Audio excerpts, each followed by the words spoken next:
being here. Thank you. Well, when that happened, I asked Ashley. Everyone's set? We're good? Great. Welcome aboard, everyone. I Thank you again for being here. For generations, the Middle East has been dealing with the world's largest state sponsor of terrorism, with the attack on Israel on October 7th by Hamas, reminding us of what's at stake. Due to the wisdom of the American people, President Trump's election to a second term has offered the world a chance to see an American leader committed to solving many of the world's existential threats with determination. Now, as the conflict between Israel and Iran continues, President Trump has also been clear that Iran cannot have a nuclear weapon. Secretary of State Marco Rubio has also stated that fact, as he has traveled the world working to implement President Trump's vision of peace and security.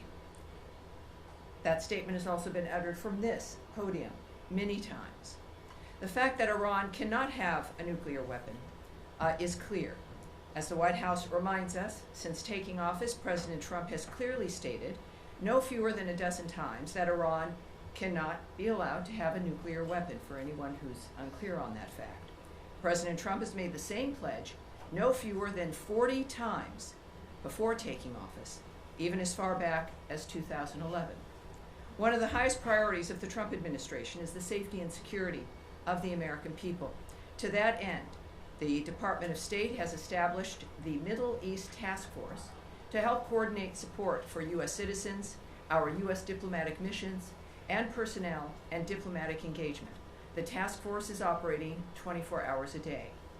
Over the past week, to help keep U.S. citizens informed, we have issued more than 30 security alerts to countries in the region and updated the travel advisories for Iraq and Israel.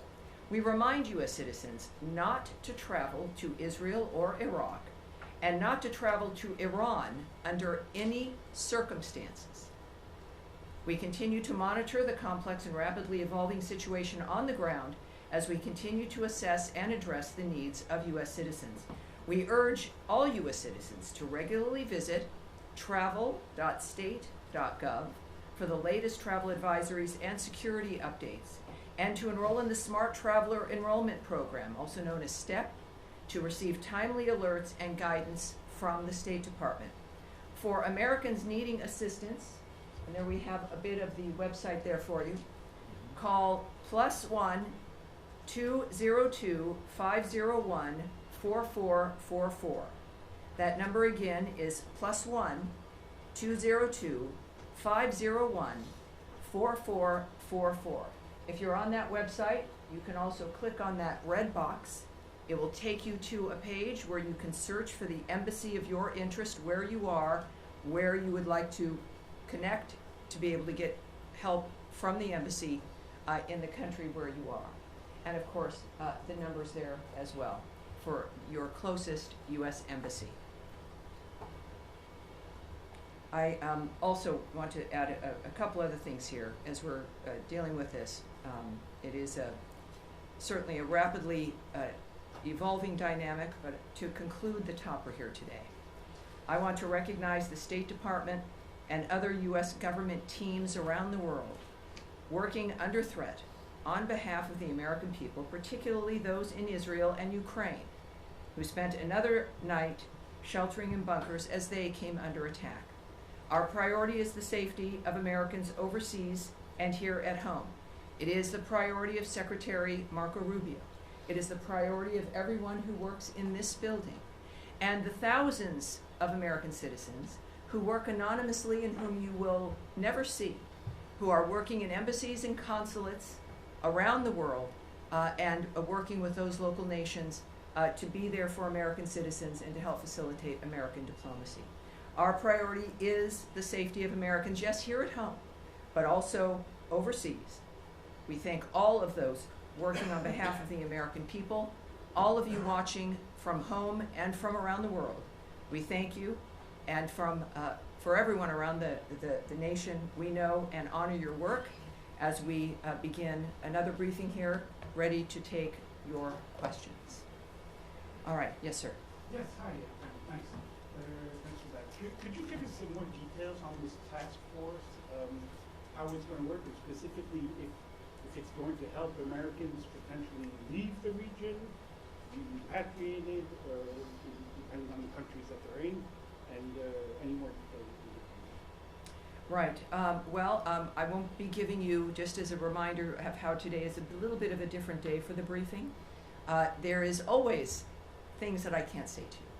And yet we have a long back and forth. Sometimes we have a little bit of a debate.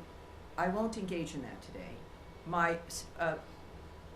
My responses will be perhaps a bit quicker than usual, and I'll be moving around more quickly to reach as many of you as I can. There will be less than I can answer for you because of the circumstances that we're dealing with around the world. So it is, just want you to know, it's not personal, but we're working on certain things like the task force as an example. The task force is a group of people who are working, taking the calls of people, of American citizens around the world, making sure that they get connected with what they may need in that region. I won't go into the details of all that the task forces do, of course, but it's about information, making sure people here at the State Department and people that we get the information we need, but also people around the world, American citizens, get directed to the information that they may need as well. So I'll leave it at that, but this is something that the State Department does when there's a situation that requires it, and this is one of those times. Sure, Matt, sure, of course. That phone number that you can get, if you call that number, which I can do right now, who do you get?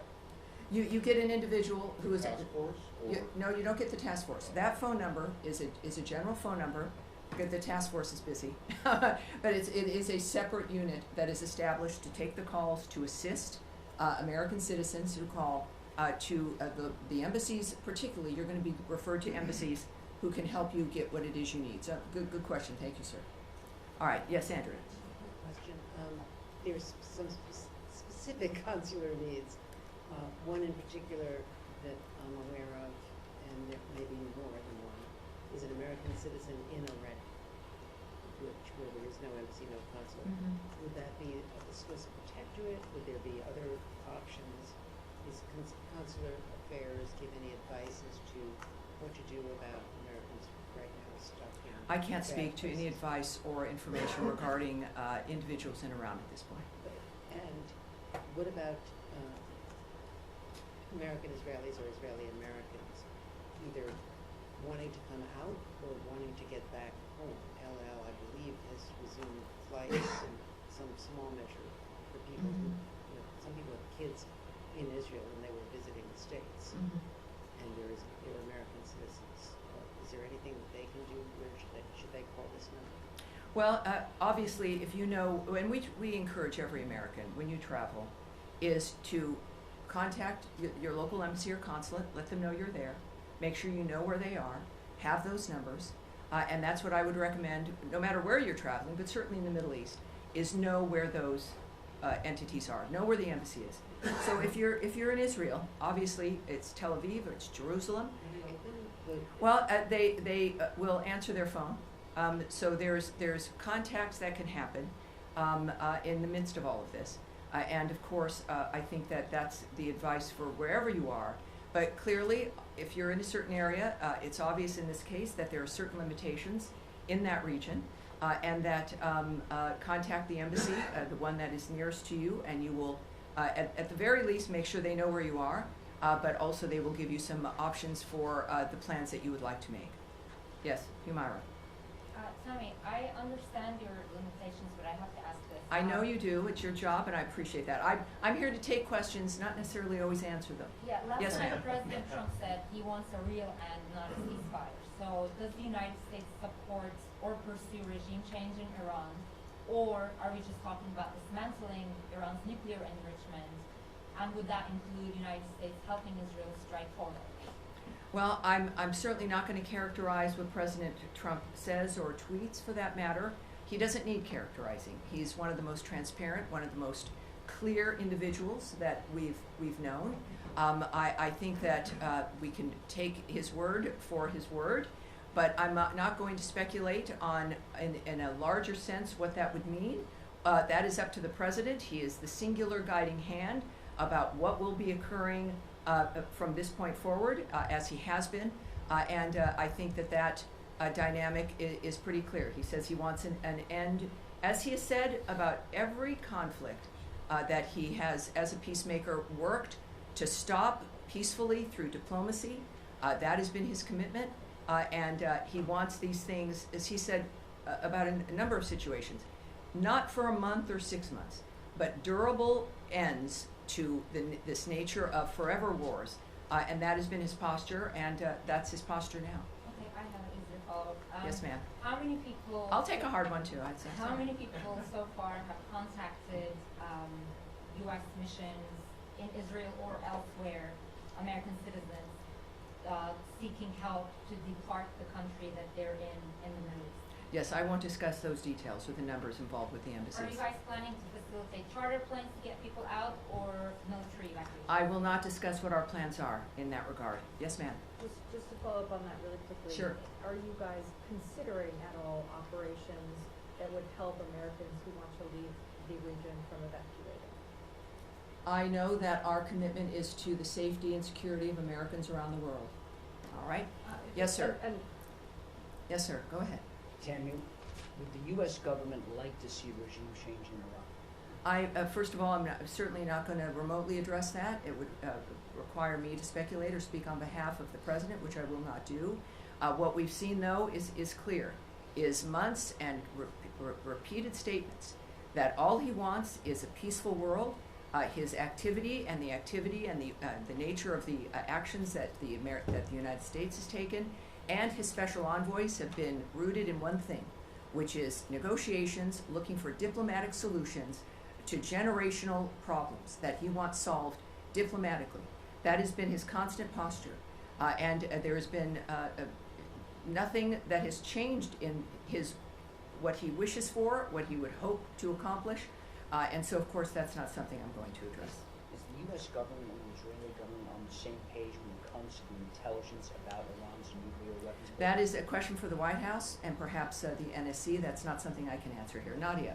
Thank you, Tammy. The president said he wants to see Iran offers unconditional surrender. I'm not going to ask you to comment on the president's statement, but I'm going to ask you if the secretary is involved in any kind of diplomatic missions with his allies, with the Germans, with the French, trying to offer something to the Iranians as a way out. Well, I again would not speak on the details of any diplomatic conversations if they occurred, between whom, what those details would be. We know, of course, the Secretary and the President were at the G7. Their constant work from the moment they came to office has been and certainly Secretary Rubio, was to open up conversations and to lead the world through diplomacy to make a difference. But that's the only thing that would guide me when it comes to the nature of the decisions they're making at this point. Yes, ma'am. Without getting into the details of the conversations, is the door to diplomacy with Iran on its nuclear program still open from the U.S. perspective? That would be a decision made by President Trump. Have you heard from the Iranians signaling interest in continuing discussions? That is not something that I can speak to. Yes, ma'am. Going back to the consular piece of this in Israel, the latest security alert from the embassy there still says that the embassy is not in a place to evacuate or directly assist Americans. Do you have any timeline on when that might change for the Americans who are stranded in that country? And just looking at how quickly the security situation has changed there, the travel alert was raised to a level 4 from a level 3 for the entirety of the country. Is that a sign that the State Department was caught on its back foot a little bit by this change because Americans still can't get help? I can say the answer to that last question is no. We are working 24/7 to ensure the safety and the security of Americans around the world. I can say that the Department of State is always planning for contingencies to assist private U.S. citizens' departure from crisis areas. And we will alert the U.S. citizenry community if there's and when there is additional information to share regarding their options during any crisis, but certainly this one as well. When it comes to how quickly people can expect a dynamic, the American government, the State Department, our militaries, you've seen all of these assets, all of these departments involved in this dynamic in one fashion or another, are working exclusively for the safety of this nation and the safety of the American people wherever they may be. Yes, sir. Thank you, Tony. At the top, you said that you're advising US citizens not to travel to Israel or Iran under any circumstances. Do you have any more general guidance for Americans in the Middle East, more broadly as a region? Are there other countries that you're advocating people depart from? Well, at our website, we have our travel alerts. We also have moved them on our State Department Twitter, our social media accounts. Those are for the public to see. Would there be, what is the specific one for people to look to if they want to look for specific country travel alerts? Is it travel.state.gov? So travel.state.gov, and you will see every travel alert there for you, depending on if you're going to be traveling. It is not just for the Middle East, or if you're in a country right now, you can get your information there. Yes, sir. Again, two questions. In your topic, you also recognize American diplomats serving in Ukraine and Israel who spent another night in the bunker. Yes. Well, one of American citizens happened to be killed by the Russians last night in Ukraine. Do you have any comment on will the U.S. government act to protect American citizens in Ukraine? Yes, we are aware of last night's attack on Kyiv, which resulted in numerous casualties, including the tragic death of a U.S. citizen. We condemn those strikes and extend our deepest condolences to the victims and to the families of all those affected. The President, in the recent past, has made his thoughts clear about striking the civilian areas in that regard. And just to reiterate again, which is at the thread throughout all of the work that we do, is the Department has no higher priority than the safety and security of U.S. citizens abroad, and we can confirm the death of a U.S. citizen in Ukraine, and we stand ready to provide all possible consular assistance. And out of respect to the family during this obviously horrible time, we have no further details to offer in that regard. Thank you. Second topic, in light of Iran tension, some of our colleagues from VOA Persian service were called back reportedly. How much do the events of past few days signify the role of VOA and other outlets to counter these narratives from U.S. enemies? Yes, I'm not going to go into the details of what we're doing when it comes to communications into that region or into specific countries. Yes, sir. Thank you, Tammy. Two Iran-related topics. Number one, the administration kind of kept this conflict between Israel and Iran at arm's length over the first few days, and now, since last night and especially into today, we're hearing the president say, we more. We have control over the skies. We know where the supreme leader is. He's kind of taking more ownership of the situation directly. Is that feeling trickling down to this building as well? Is there more of an ownership of the situation in the State Department as well? Well, I again can't characterize the feelings of the President of the United States. We know that he is our lead. We know that he is the guiding hand. We know that he is one of a few who know all the details, and he is clearly has a mission and an agenda that has involved diplomacy and changing the world for the better for people. In the meantime, of course, things change. Our experiences change.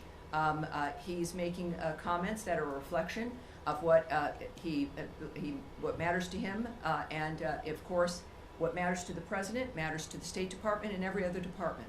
I think that it is fair to say that his leadership and his re-election to the second term was because people here in the United States were tired of the status quo, and what the world has seen is a peacemaker and someone who can make a difference, and that's what they're looking forward to. Final question. Can I get in one more? One more. There's no special envoy for Iran.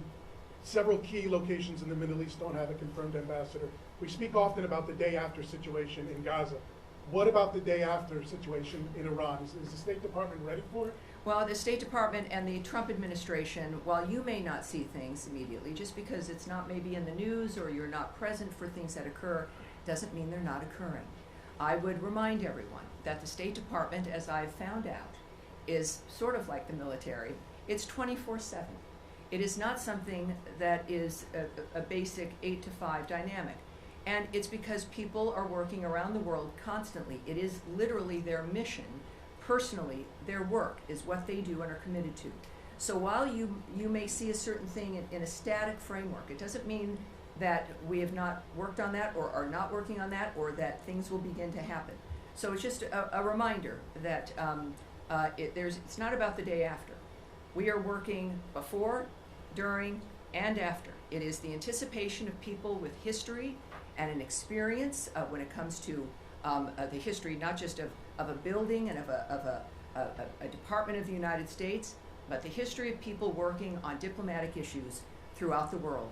And they work for this department, they are committed to those issues, and that is what makes the State Department so effective, in addition to the leadership that is afforded by Marco Rubio, as guided by Donald Trump. Yes, sir, you've been waiting. The NATO summit is in The Hague next week. Yes. President Trump and Secretary Rubio came back early from the G7 summit because of the nature of what's going on in the Middle East. If this situation is still unfolding next week, should we expect some kind of changes to the delegation, changes to travel? Should we be anticipating that if the situation is still ongoing?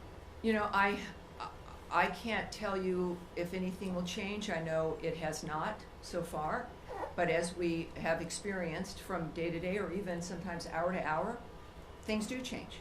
This is a very dynamic event. We've all had our special situations that we're interested in, and we all want diplomacy to work, and we've been cheering on summits and ceasefire discussions, etc.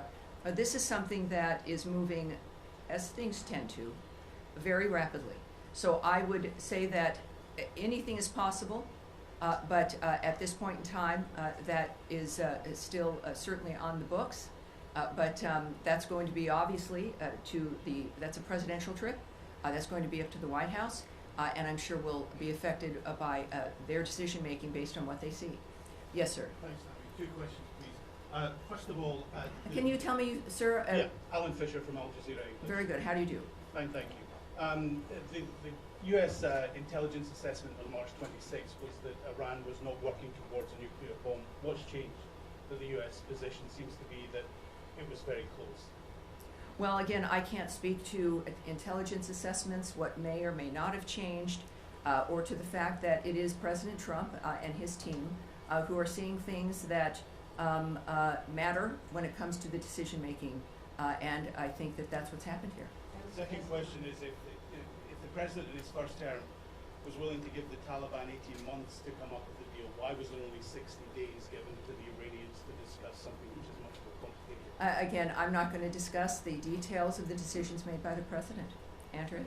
That was Tulsi Gabbard's testimony in open session to the committees. Well, yes, and as I've noted, today is not that day. Next, yes? Yes, sir. Tie in the white shirt. You were just suggesting that Andrea, we're moving on, please. Let's please be able to manage this. Sir, in the back there. Thank you, ma'am. My question is, the other week we were talking about the negotiations between Iran and the U.S., and the president was very optimistic about it. And now, drastically, everything has changed. We are talking almost about a full-scale war between Israel and Iran.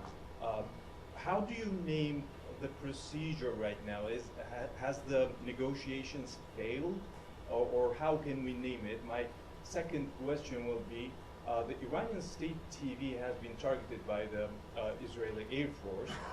How do you see that? Do you see a state TV channel as a legitimate target?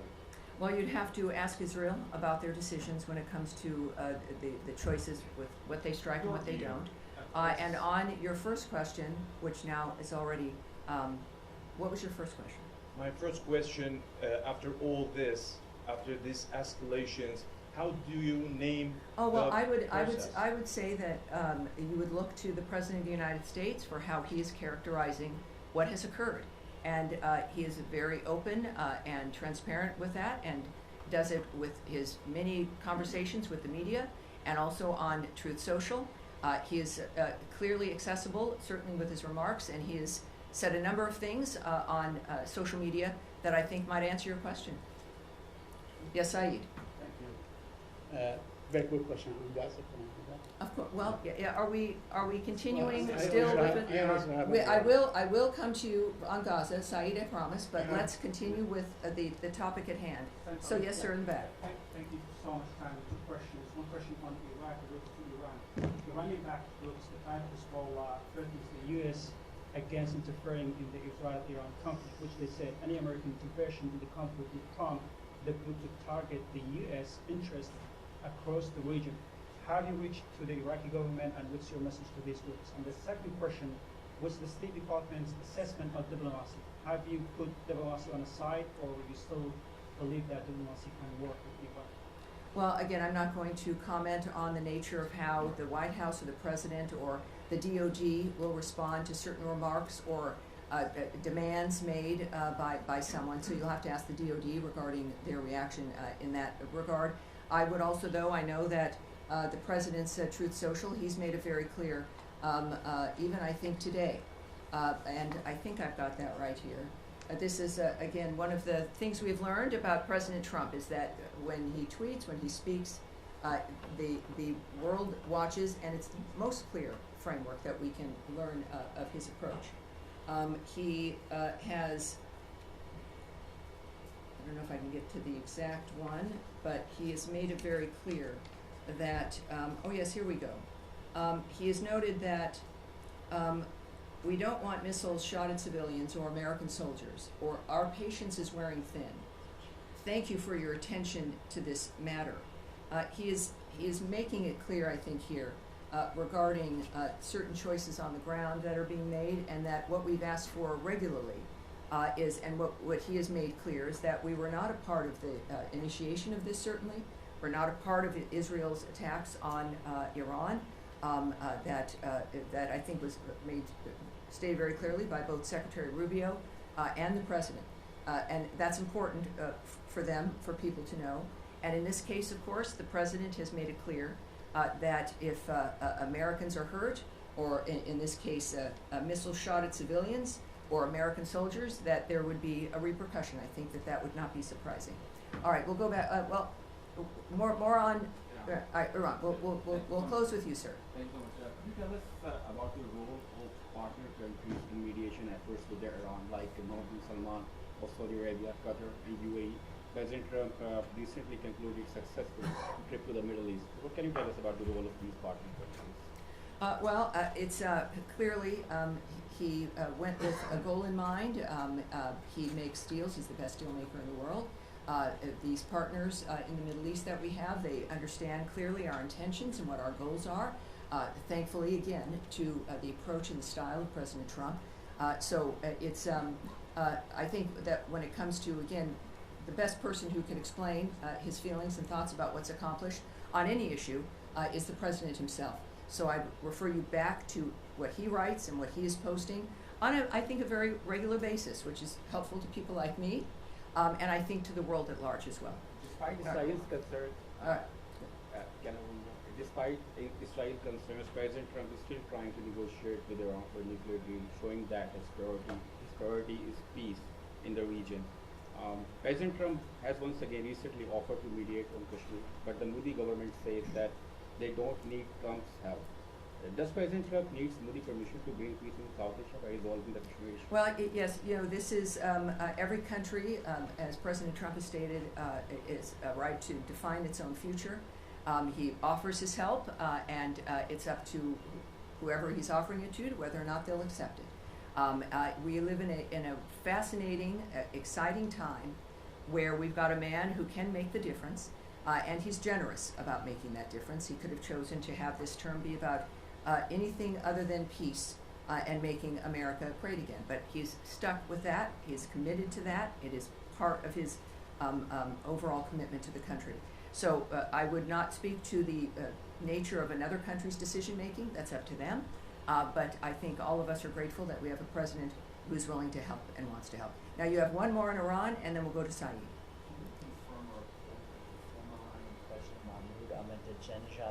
Has been killed in Tehran. I can't confirm that or report on that or discuss it. All right, thank you. Saeed. Thank you. Very quick question. Yes, sir. In the last 48 hours, or the last 3 days, dozens of Palestinians have been killed at the aid centers and so on. With everybody focused on Iran, this situation still garner some interest or attention from this building or from the United States of America. And are you urging the Israelis to hold off whatever amount of firepower they're firing at these aid centers? Well, we of course are always saddened to hear reports about any mass casualty situation or shootings. I don't know who isn't, no matter what the dynamic. The IDF has said a particular incident is under review, and that is helpful, and we'll see what their review comes up with. In the meantime, I think it is important also when it comes to the nature of the efforts to get aid and food to the Gazans. We now know, can report that the Gaza Humanitarian Foundation now is working at 4 distribution sites and has distributed nearly 26 million meals to date. So it is again a conversation about whether or not the State Department cares. Every day there's a demonstration. And when we think about the State Department, it's people. It's people who've committed their lives to a diplomatic life, to a life of foreign service, to a political life, to try to make the difference for the world. So we see that manifesting here. And as we also know with today's events and today's conversations, there's a reason why we need people like President Trump and the American commitment to peace abroad. All right? Yes, okay. Yeah, it's being reported over the weekend that the Secretary of actually the President, would expand the travel ban to 36 other countries. A lot of them, from what I understand, are on Africa. There's already 19 countries that are affected by the travel ban to a different extent. Can you share any details, elements you have on this plan? I'm going to speak a little bit about it, not into the detail of what, about the decision making or the process in that regard, but we are of course committed to protecting our nation's citizens by upholding the highest standards of national security and public safety through our visa process in particular, as laid out in President Trump's Executive Order 14161, protecting the United States from foreign terrorists and other national security and public safety threats. The visa adjudication process has got to ensure that U.S.-bound foreign travelers do not pose a threat to the national security and public safety of the United States. That is, I think, a very low bar, and is a bar that every nation should be able to adopt. To protect the national security and national interests of the United States and its people, the Department of State and other U.S. government agencies assess other countries' security capabilities, information sharing, and identity management practices, exploitation of the U.S. visa system, such as overstay rates, and failure to facilitate the repatriation of their removable nationals. So, noting where a country, perhaps as you did, is located, the geoposition, the actual location of a country, is not a factor, or what continent that country is on. These are about very specific aspects about whether or not the United States feels it can trust the information we rely on those countries for to determine whether or not they'll get a visa. We don't, we rely on the vetting and the presentation of information from other nations in order to say, yes, you can, or you can't come.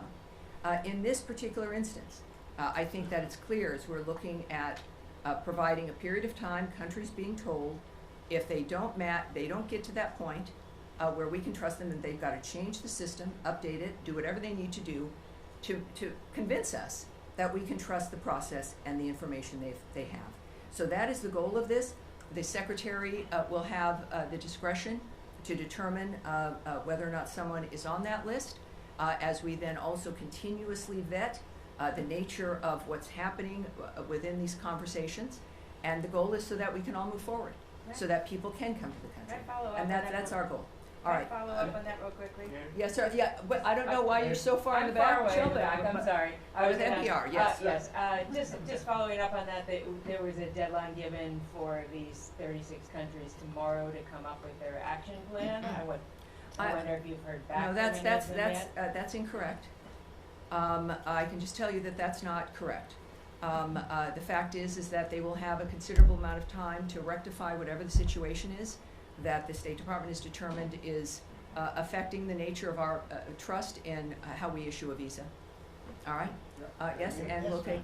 Yes, sir, with the beard there. Yes. Has the United States... Can you tell me your name, sir, and your outlet? Mustafa Abdul, Shafaq News. Okay, welcome aboard. Thank you.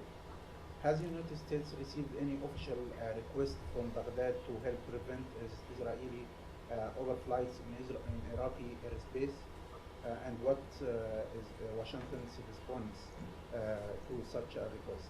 Again, you would need to speak to the Department of Defense and the White House regarding that. I won't speak to the details of conversations, certainly about anything of that matter involving any country. And I think that will be it for today. As we return, thank you all for your patience, and I expect to see you again later in the week. Thank you very much, everyone. Thank you. Appreciate it.